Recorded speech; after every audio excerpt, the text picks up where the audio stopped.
बिस्मिल्लाहिर्रहमानिर्रहीम। अस्सलाम वालेकुम डियर स्टूडेंट्स। आज हम सॉल्व करेंगे एक्सरसाइज 5.3 और उसके हम फर्स्ट 3 क्वेश्चंस को सॉल्व करें। तो हमारे पास एक्सरसाइज 5.3 के बेसिक 4 क्वेश्चंस हैं। तो क्वेश्चन नंबर 1 से लेके क्वेश्चन नंबर 3 तक तो जो हम सिंपल पीछे करके आए हैं एक्सरसाइज 5.1 5.2 वही कंसेप्ट यूज होगा, लेकिन जो क्वेश्चन नंबर 4 है उसको हमने सॉल्व करना है with the help of Venn diagram. तो ये इंशाल्लाह हम नेक्स्ट लेक्चर में क्वेश्चन नंबर 4 को सॉल्व करेंगे।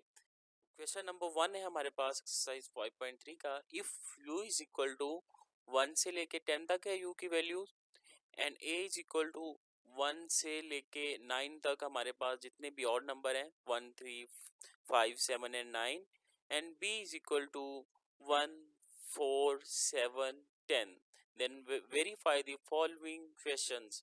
हमारे पास डिफरेंट क्वेश्चंस आएंगे, इन वैल्यूज को लेके उनको हमने सॉल्व करना है। तो सबसे पहला हमारे पास जो है a difference b is equal to a intersection b complement, कि हमारे पास a डिफरेंस b जो है ये इक्वल आना चाहिए a इंटरसेक्शन b का कॉम्प्लीमेंट। तो सबसे पहले हम लेफ्ट हैंड साइड सॉल्व करेंगे। तो लेफ्ट हैंड साइड में हमारे पास है a डिफरेंस b, तो हम वैल्यूज पुट कर देंगे। a की वैल्यू हमारे पास 1 3 5 7 9 and difference value of b are 1 4 7 and 10।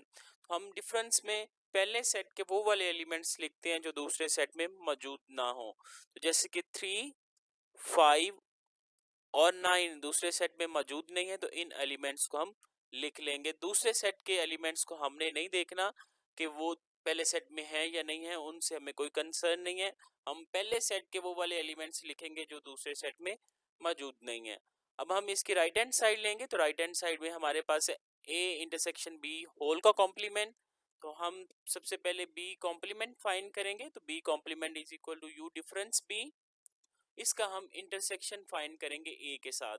तो पहले हम b कॉम्प्लीमेंट फाइंड करेंगे। तो b कॉम्प्लीमेंट के लिए u की वैल्यू लिखेंगे, उसका डिफरेंस फाइंड करेंगे b के साथ। तो u की वैल्यू लिख के डिफरेंस b, तो हमारे पास एलिमेंट्स आ जाएंगे। वन नहीं आएगा, 2 3 4 उसमें है वो नहीं लिखेंगे, 5 6 7 उसमें है वो नहीं लिखेंगे, 8 और 9। और इनका हम इंटरसेक्शन लेंगे। एलिमेंट्स जो हैं वो सेट ए के 1 3 5 7 9, उसका इंटरसेक्शन लेंगे हम b कॉम्प्लीमेंट के साथ। तो इनके जो सेम एलिमेंट्स हैं आपको नजर आ रहा है कि 3 कॉमन एलिमेंट है, 5 है और 9 है। इंटरसेक्शन में हम common element mean same elements लिखते हैं। फ्रॉम इक्वेशन 1 एंड 2 हम देख रहे हैं कि दोनों की साइड सेम आई है, 3 5 और 9 दोनों के एलिमेंट्स आए हैं। From equation 1 and 2 we have left hand side is equal to right hand side, hence prove. अब हम इसका थर्ड पार्ट सॉल्व करेंगे। तो थर्ड पार्ट में हमारे पास है a यूनियन b होल का complement is equal to a complement intersection b complement. तो पहले इसकी हम लेफ्ट हैंड साइड सॉल्व करेंगे। तो लेफ्ट हैंड साइड में हमारे पास है a यूनियन b का होल कॉम्प्लीमेंट। तो a यूनियन b का होल कॉम्प्लीमेंट होता है u difference a union b। a union b find करेंगे। a यूनियन b फाइंड करने के बाद उसका डिफरेंस हम लेंगे u के साथ। तो पहले a यूनियन b फाइंड करेंगे। तो a में a की वैल्यू पुट कर देंगे 1 3 5 7 9, यूनियन b की वैल्यू पुट कर देंगे 1 4 7 10। तो इन दोनों के एलिमेंट्स को कंबाइन करके लिख देंगे। यूनियन आ जाएगा हमारे पास 1 3 4 5 7 9 एंड 10। इसका हम डिफरेंस फाइंड करेंगे विद u। तो u के एलिमेंट्स वो वाले एलिमेंट्स लिखेंगे जो a यूनियन b में मौजूद नहीं है, जैसे कि 2 है 6 है और 8 है, वो एलिमेंट्स मौजूद नहीं है। तो ये हमारे पास आ जाएगा a यूनियन b का होल कॉम्प्लीमेंट। तो राइट हैंड साइड में हमारे पास है a complement intersection b complement. सबसे पहले हम a कॉम्प्लीमेंट फाइंड करेंगे। तो a कॉम्प्लीमेंट होता है u डिफरेंस a इंटरसेक्शन, और b कॉम्प्लीमेंट होता है u डिफरेंस b। u के एलिमेंट्स लिखेंगे, डिफरेंस a के एलिमेंट्स, फिर इंटरसेक्शन आ जाएगा, u के एलिमेंट्स, डिफरेंस b के एलिमेंट्स हमारे पास आ जाएंगे। जब हम a कॉम्प्लीमेंट फाइंड करेंगे तो u के वो वाले एलिमेंट्स लिखेंगे जो a में मौजूद नहीं है। जैसे कि हमारे पास है 2a में नहीं है, 2 4 6 और 8 8 और 10 आ जाएगा। और जबकि बी कॉम्प्लीमेंट फाइंड करेंगे तो हमारे पास आ जाएगा 2 3 5 6 8 और 9। अब इन दोनों का इंटरसेक्शन फाइंड करेंगे, मींस वो वाले एलिमेंट्स लिखेंगे जो कॉमन है। 2 कॉमन है, उसके बाद हमारे पास 6 कॉमन है और 8 कॉमन है। तो 2 6 और 8 हमारे पास जो है वो आ जाएगा A intersection, A complement intersection B complement के elements from equation 1 and 2। We can see that both sides, left hand side and right hand side, are equal, so hence it is proved. अब है हमारे पास इसका 6 part. तो 6 part में हमारे पास b difference a का whole complement is equal to b complement union a complement. तो हमारे पास लेफ्ट हैंड साइड है b यूनियन a का होल कॉम्प्लीमेंट, ये होता है u डिफरेंस b, यहाँ पे b डिफरेंस a है तो b डिफरेंस a के इक्वल होता है। तो सबसे पहले हम a और b का डिफरेंस फाइंड करेंगे। तो b लिखेंगे, b के पहले, क्योंकि b पहले है तो b के एलिमेंट्स लिखेंगे पहले 1 4 7 10 और फिर a के एलिमेंट्स लिखेंगे 1 3 5 7 एंड 9। अब इनका डिफरेंस फाइंड करेंगे तो डिफरेंस में हम पहले सेट के वो वाले एलिमेंट्स लिखते हैं जो दूसरे सेट में मौजूद नहीं है। तो पहले सेट के 4 एंड 10 जो है वो दूसरे सेट में मौजूद नहीं है तो उनको लिख देंगे। तो ये हमारे पास b डिफरेंस a आ जाएगा। b डिफरेंस a का हमने कॉम्प्लीमेंट फाइंड करना है, तो कॉम्प्लीमेंट फाइंड करने के लिए हम u में से इनका डिफरेंस फाइंड कर लेंगे। तो 4 और 10 को u में से निकाल के बाकी सारे एलिमेंट्स हम लिख देंगे। तो ये हमारे पास आ जाएगा b डिफरेंस a का whole complement. Right hand side है हमारे पास b difference b complement union a। तो b का कॉम्प्लीमेंट फाइंड करेंगे सबसे पहले, तो ये होता है u डिफरेंस b, इसका यूनियन फाइंड करेंगे हम a के साथ। तो u के एलिमेंट्स लिखेंगे 1 से लेके 10 तक, उसका डिफरेंस फाइंड करेंगे b के साथ। तो b के एलिमेंट्स लिख देंगे और यूनियन a के एलिमेंट्स लिख देंगे हम। यहाँ पे मिस्टेक हो गई है, यहाँ पे जो एलिमेंट्स लिख दिए गए हैं वो a के एलिमेंट्स लिख दिए गए हैं। तो यहाँ पे b के एलिमेंट्स आने हैं, तो b के एलिमेंट्स हैं 1 4 7 और 10, ये 4 एलिमेंट्स हैं b के। अब देखेंगे कि इसमें हमारे पास 2 नहीं है, 3 नहीं है, 5 नहीं है, 6 8 9, ये वाले एलिमेंट्स इस सेट में मौजूद नहीं है b में। तो वो हमारे पास इसका कॉम्प्लीमेंट आ जाएगा, b का कॉम्प्लीमेंट हमारे पास आ जाएगा 2 3 5 6 8 और 9।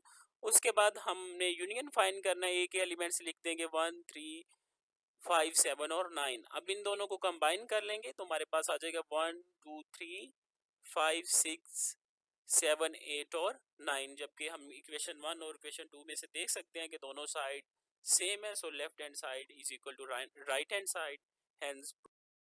अब हम इसका क्वेश्चन नंबर 2 सॉल्व करेंगे। तो क्वेश्चन नंबर 2 है हमारे पास, if u is equal to 1 2 3 4 so on 10 and a is equal to 1 3 5 7 9 and b is equal to 1 4 7 10 and c is equal to 1 5 8 10, then verify the following।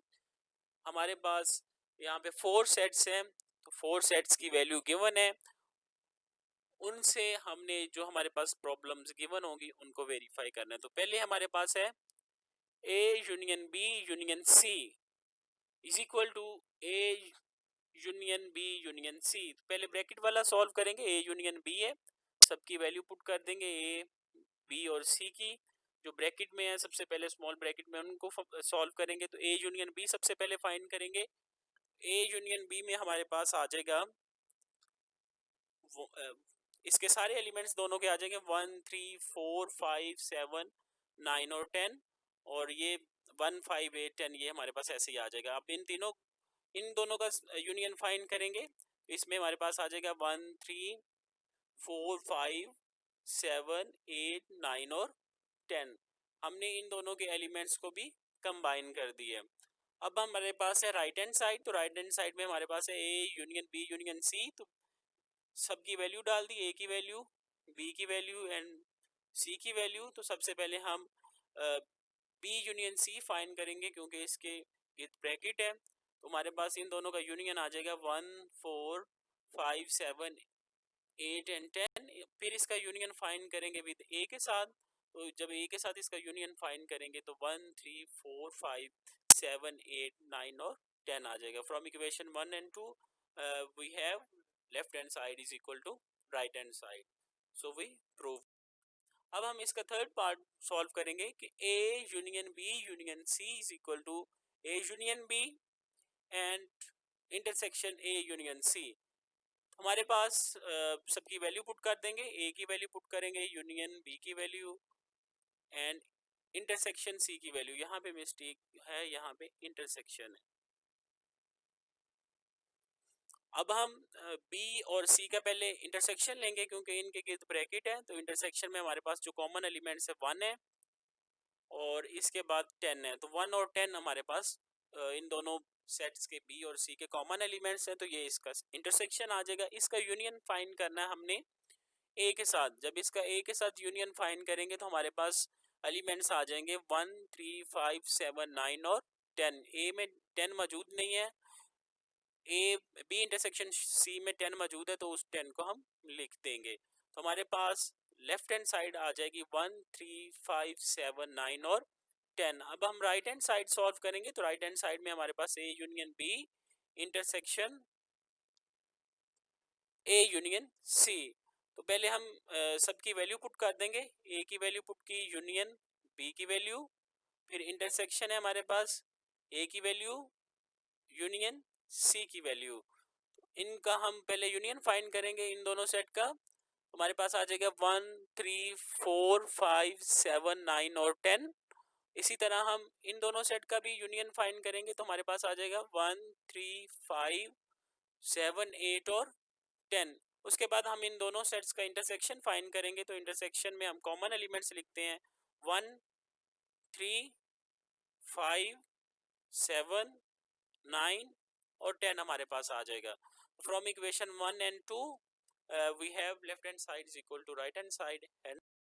अब हम question number 3 solve करेंगे. तो question number 3 में हमें values given है. u is equal to n means set of natural number, and then verify the De Morgan's law by using A is equal to empty set and B is equal to set of prime number. सबसे पहले हम इनकी values लिखेंगे. u is equal to set of natural number and set of natural number start from 1 2 3 4 5 6 7 8 and so on, and A is an empty set and B is a set of prime number, or a set of prime number start from 2 3 5 7 11 13 17 19 23 and so on. तो ये हमारे पास इनका हमने इन पे D Morgan's law apply करना है, verify करना है. तो बेसिकली 2 डी मॉर्गन्स लॉ है. तो एक मैं यहाँ पे वेरीफाई करूँगा और सेकंड जो है वो आप लोगों के लिए एज अ होम असाइनमेंट है. तो यहाँ पे हमारे पास जो फर्स्ट डी मॉर्गन लॉ है वो है A इंटरसेक्शन B का whole complement is equal to A complement union B complement. ये हम पिछली वाली एक्सरसाइज 5.3 में इसको सॉल्व भी किया हुआ है. तो हमारे पास सबसे पहले A इंटरसेक्शन B का होल कॉम्प्लीमेंट, तो ये हो जाएगा U difference A intersection B. अब हमारे पास U जो है ये सेट ऑफ नेचुरल नंबर है एंड A जो है ये एम्प्टी सेट है. इंटरसेक्शन B के साथ हम इसका प्राइम नंबर के साथ इंटरसेक्शन लेंगे. तो एम्प्टी सेट का किसी के साथ भी इंटरसेक्शन लें तो वो एम्प्टी सेट ही आता है. तो ये हमारे पास जो है A इंटरसेक्शन B जो है वो एम्प्टी सेट आ जाएगा. तो जब नेचुरल नंबर का डिफरेंस एम्प्टी सेट के साथ लेंगे तो एम्प्टी सेट है. तो इसलिए नेचुरल सेट के सारे एलिमेंट्स एम्प्टी सेट में मौजूद नहीं है. तो इसलिए हमारे पास जो डिफरेंस है वो नेचुरल नंबर के इक्वल आ जाएगा. तो अब हमारे पास है राइट हैंड साइड. तो राइट हैंड साइड में हमारे पास A complement union B complement. हमारे पास A कॉम्प्लीमेंट जो होता है ये होता है U difference A and union B complement जो होता है ये होता है U डिफरेंस B. अब हम क्या करेंगे, इनकी वैल्यू पुट करेंगे. U is equal to n and A is equal to empty set union U is equal to n and B is equal to set of prime number. तो जब natural number के साथ difference find करेंगे empty set का तो ये natural number ही आ जाएगा. और जब नेचुरल नंबर के साथ प्राइम नंबर का हम डिफरेंस फाइंड करेंगे तो नेचुरल नंबर से जब प्राइम नंबर निकाल देंगे तो वो वाला सेट आ जाएगा. जब नेचुरल नंबर और natural number without prime number का यूनियन फाइंड करेंगे it is also equal to a set of natural numbers. So from equation number 1 and 2 we have left hand side is equal to right hand side. इसी concept को use करते हुए बेटा आपने इस exercise के जो क्वेश्चन नंबर 1, 2 और 3 के रिमेनिंग पार्ट्स हैं उनको आप लोगों ने सॉल्व करना है. अब ख्याल रखिएगा. खुदा हाफिज.